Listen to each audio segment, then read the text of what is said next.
નમસ્કાર, આપ જોઈ રહ્યા છો TV13 ગુજરાતી। હું છું સંજીવની। સૌથી પહેલા વાત કરવી છે અમદાવાદના 7th ડે સ્કૂલની, જ્યાં વિદ્યાર્થીની હત્યાનો મામલો હવે વધુ ઉગ્ર બનતો જઈ રહ્યો છે। એવામાં આજે કાંકરિયા મણિનગર ઈસનપુરમાં બંધનું એલાન આપવામાં આવ્યું છે।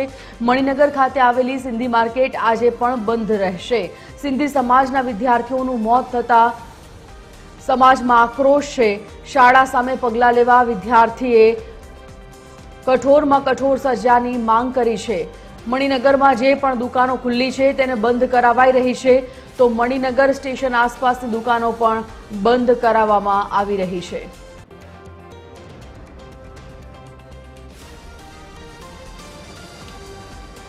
સેવન્થ ડે સ્કૂલ કે જ્યાં વિદ્યાર્થીની હત્યાનો મામલો, આ મામલો વધુ ઉગ્ર બનતો જઈ રહ્યો છે। સંવાદદાતા મૌલિક ઉપાધ્યાય આ મુદ્દા પર લાઈવ જોડાઈ ગયા છે। મૌલિક પાસેથી વિગતો જાણીએ। મૌલિક, આ વિદ્યાર્થીની હત્યાનો મામલો વધુ અત્યારે આક્રોશ ફેલાવી રહ્યો છે, વધુ ઉગ્ર બનતો જઈ રહ્યો છે। સિંધી સમાજે બંધનું એલાન આપ્યું છે અને બજારો બંધ કરાવ્યા છે। મણિનગર સહિતના વિસ્તારો અત્યારે બંધ છે।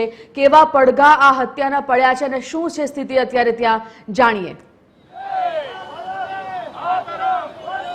આ સંજીવની, અત્યારે લોકો છે તે મણિનગર અને ઈસનપુર વિસ્તારમાં રોડ પર ઉતર્યા છે અને આ રીતે જે પણ દુકાનો અથવા તો કોમ્પ્લેક્સ ખુલ્લા છે તેને બંધ છે તે કરાવવામાં આવી રહ્યા છે અને મોટી સંખ્યામાં લોકો છે તે રોડ ઉપર ઉતરીને આ રીતે દુકાનો અને કોમ્પ્લેક્સ છે તેને બંધ કરાવી રહ્યા છે। લોકોમાં એક આક્રોશ છે।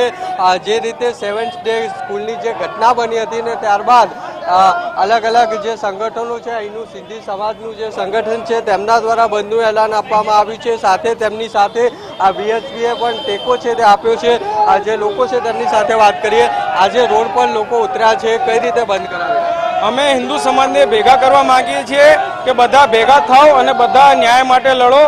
અત્યારે જે છોકરાઓ જે કાવતરું કર્યું છે એમાં 1 કે 2 છોકરાનું અરેસ્ટ કરવામાં આવે છે, જ્યારે કે એમાં 6 થી 7 લોકો સામેલ હતા। બધાને અટકાયત કરવી જોઈએ અને જેવી રીતે એ લોકો ક્રૂરતાપૂર્વક જે મર્ડર કર્યું છે એવી રીતે એમના પર દયા ના કરીને એમને ફાંસીની સજા આપવી જોઈએ છે। આજે કઈ રીતે અહીંયા બંધ કરાવ્યા?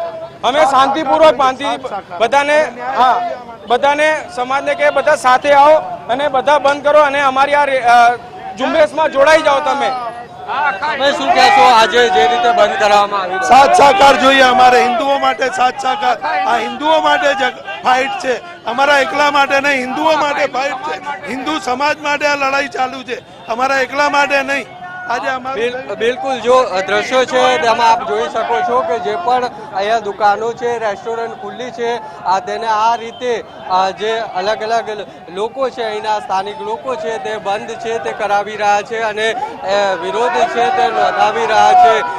એટલે આ રીતની પરિસ્થિતિ અત્યારે મણિનગર વિસ્તારમાં જોવા મળી રહી છે કે લોકો રસ્તા પર ઉતર્યા છે। જે રીતે જે વિદ્યાર્થી છે તેની હત્યાની ઘટના બની હતી ને ત્યારબાદ લોકો રસ્તા પર ઉતરીને જે પણ દુકાનો છે, કોમ્પ્લેક્સ છે તેને બંધ કરાવવાનો પ્રયાસ છે તે કરી રહ્યા છે અને મોટી સંખ્યામાં આ ટોળું છે જય શ્રી રામના નારા સાથે જે મણિનગરનો વિસ્તાર છે, કાંકરિયાનો વિસ્તાર છે ત્યાં ફરી રહ્યું છે અને મોટી સંખ્યામાં લોકો હાલ રસ્તા પર ઉતર્યા છે અને આ તમામ જે લોકો બંધને નથી સમર્થન કરતા તેમને બંધ કરાવવાનો પ્રયાસ છે તે ટોળા દ્વારા કરાવવામાં આવી રહ્યો છે અને તેમની એક જ માંગણી છે કે આ બંધને સમર્થન આપો, જેથી કરીને જે વિદ્યાર્થી છે તેમની ન્યાય સ્વરૂપે આ બંધ છે તેનું એલાન આપવામાં આવ્યું છે। જી, જે પ્રકારનું અત્યારે ન્યાય માટે એલાન કરવામાં આવ્યું છે આ બંધનું, મૌલિક, આ જે આખો મામલો છે હવે વધુ ઉગ્ર બનતો જઈ રહ્યો છે અને હજી પણ એવું કહેવામાં આવી રહ્યું છે કે જે વિદ્યાર્થીઓ આ આખા ઘટનામાં, આખા કિસ્સામાં હજી પણ અંદર સંડોવાયેલા હતા, જેમની અત્યારે અટકાયત નથી કરવામાં આવી, તેમની અટકાયત કરવામાં આવે। ખાસ કરીને જ્યારે આ વિદ્યાર્થીની અંતિમ યાત્રા નીકળે છે, ખૂબ મોટી સંખ્યામાં લોકો આમાં જોડાય છે।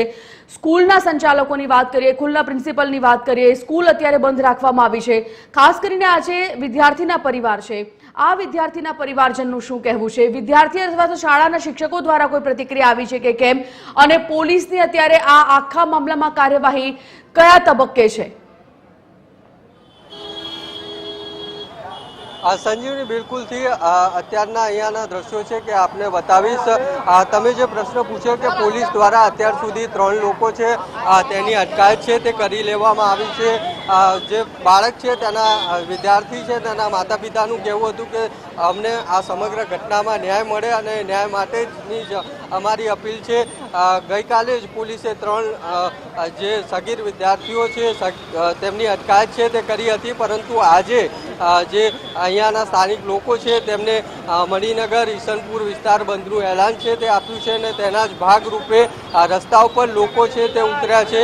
ગઈકાલે પણ સ્કૂલમાં મોટી સંખ્યામાં લોકો પહોંચ્યા હતા અને સ્કૂલમાં પણ આક્રોશ છે તેમનો નોંધાવ્યો હતો. ત્યારે આજે ફરી એકવાર રસ્તા પર લોકો ઉતરીને જે પણ દુકાનો કોમ્પ્લેક્સ ખુલ્લા છે તેને આ રીતે મોટી સંખ્યામાં લોકો ઉતરીને બંધ છે તે કરાવવાનો પ્રયાસ છે તે કરી રહ્યા છે. અને આ લોકોનું કહેવું છે કે તેમને બંધમાં સમર્થન લોકો આપે અને તેના જ ભાગરૂપે આ રીતે મોટી સંખ્યામાં લોકો ઉતર્યા છે અને જે પણ દુકાનો ખુલ્લી હોય છે તેમને આ રીતે બંધ કરાવવાનો પ્રયાસ છે તે થાય છે. કેટલાક વિસ્તારમાં સ્વયંભૂ પણ બંધ છે તે રાખવામાં આવ્યું છે. આ રીતની પરિસ્થિતિ અત્યારે મણિનગર વિસ્તારમાં જોવા મળી રહી છે કે ટોળા છે રસ્તા પર ઉતરીને તેમનું વિરોધ પ્રદર્શન છે તે નોંધાવી રહ્યા છે. આગળની તરફના પણ દ્રશ્યો છે તે આપણે બતાવવાનો પ્રયાસ છે તે કરીશ કે કઈ રીતે રસ્તા પર લોકો છે તે ઉતરીને જે પણ લોકો જે દુકાનો ખુલ્લી રાખી છે બંધને સમર્થન નથી કરતા તેવી વિસ્તારમાં બંધ છે તે કરાવી રહ્યા છે. આ જે કાંકરિયા આસપાસનો વિસ્તાર છે ત્યાંનો દ્રશ્યો છે. આ સ્કૂલ છે, સ્કૂલ પણ આજે છે બંધ રાખવામાં આવી છે. અહીંયા આવેલી ઇંગ્લિશ મીડિયમ સ્કૂલ છે બ્રાઇટ, તેને પણ બંધના એલાનના પગલે બંધ છે તે રાખવામાં આવી છે.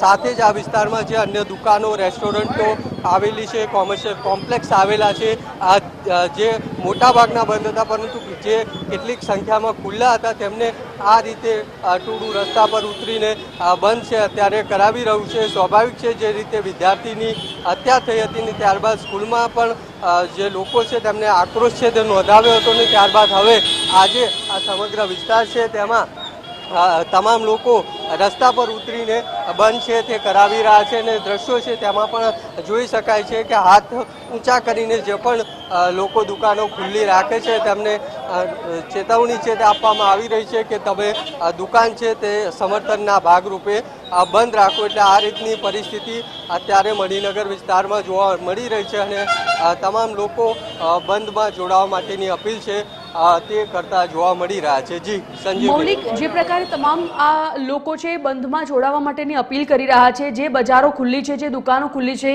તેને અત્યારે બંધ કરાવવા માટે પણ લોકો અત્યારે રોડ રસ્તા ઉપર ઉતરી આવ્યા છે. ખાસ કરીને આખો મુદ્દો જ્યારે એક અલગ જ સ્વરૂપ ધારણ કરી રહ્યો છે એવામાં શું લાગે છે પોલીસ આખી આ પરિસ્થિતિને, પોલીસ આખી આ જે પરિસ્થિતિ અત્યારે બગડી છે તેને કઈ રીતે કંટ્રોલમાં લાવી રહી છે? પોલીસનો બંદોબસ્ત અત્યારે કેવો છે ત્યાં? બિલકુલ પોલીસના બંદોબસ્તના દ્રશ્યો છે આપને બતાવીશ કે આ ટોળું છે તેની સાથે પોલીસનો બંદોબસ્ત છે. એક PCR વાન છે તે ચાલી રહી છે. જો કે આ ટોળા દ્વારા લોકોને વિનંતી કરીને સમજાવવામાં આવી રહ્યા છે, કોઈ બળજબરી નથી કરવામાં આવી રહી, જેના માટે પોલીસ છે તે તેમની સાથે જ છે અત્યારે, પરંતુ શાંતિથી આ તમામ લોકો છે અત્યારે સમજાવવાનો પ્રયાસ છે તે કરી રહ્યા છે અને તેના જ કારણે પોલીસનો બંદોબસ્ત ખૂબ ઓછી સંખ્યામાં જોવા મળી રહ્યો છે. એક PCR વાન છે તે દ્રશ્યોમાં જોઈ શકાય છે કે PCR વાન આજે લોકોનું ટોળું છે એમની સાથે સાથે ચાલી રહી છે અત્યારે ને લોકોનું ટોળું છે તે આગળ જતું છે તે જોવા મળી રહ્યું છે. એટલે આ પ્રકારની પરિસ્થિતિ છે અત્યારે મણિનગર વિસ્તાર છે ત્યાં જોવા મળી રહી છે. હવે આ લોકો છે તે કાંકરિયા તરફ આગળ વધી રહ્યા છે અને કાંકરિયામાં પણ બંધ કરાવવાનો પ્રયાસ છે તે કરી રહ્યા છે અને અહીંયાની જે દુકાનો છે તે પણ અત્યારે બંધ છે અને બંધ રાખવામાં આવ્યું છે. મોટાભાગની દુકાનો છે તે અત્યારે બંધ રાખવામાં આવી છે તે પણ જોઈ શકાય છે. બીજી તરફના દ્રશ્યો છે તે પણ આપણે બતાવવાનો પ્રયાસ છે તે કરીશું કે કઈ રીતની સ્થિતિ છે. બીજી તરફ પણ આપ જોઈ શકો છો કે ટોળું અહીંયાથી હવે કાંકરિયા તળાવ છે તે તરફ આગળ વધી રહ્યું છે અને આગળ પણ જે દુકાનો બંધ હશે ચાલુ હશે તેને બંધ કરાવવાનો પ્રયાસ છે તે કરવામાં આવશે. પોલીસનો બંદોબસ્ત જોઈ શકાય છે, લાઠી સાથે પોલીસ છે તેમની સાથે ચાલી રહી છે, પરંતુ બંદોબસ્ત ખૂબ જ ઓછી સંખ્યામાં અત્યારે જે લોકો છે તેમની સાથે જોવા મળી રહ્યો છે અને આ તમામ લોકોના એક જ પ્રયાસ છે કે તેઓ જે દુકાનો ખુલ્લી હોય તેમને બંધ કરાવે, શાંતિપૂર્ણ માહોલમાં બંધ કરાવે તે પ્રકારના આ પ્રયાસ છે તે જોવા મળી રહ્યા છે.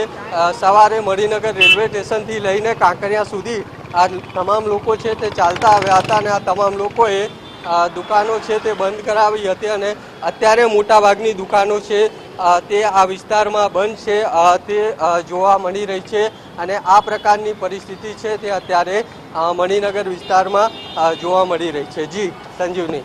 ધન્યવાદ જાણકારી બદલ મૌલિક. તો જે પ્રકારની પરિસ્થિતિનું નિર્માણ અત્યારે થયું છે, મણિનગર આખું બંધ, બજારો બંધ પાડવામાં આવી રહી છે, સિંધી સમાજ આખો રોડ રસ્તા પર ઉતરી આવ્યો છે, ન્યાયની ગુહાર અને સાથે સાથે હજી જે સંડોવણી જે વિદ્યાર્થીઓની હતી જે હજી બહાર ફરી રહ્યા છે તે લોકોને અટકાયત કરવા માટેની ડિમાન્ડ છે અને સાથે જ આ બજારો બંધ રાખવામાં આવી છે.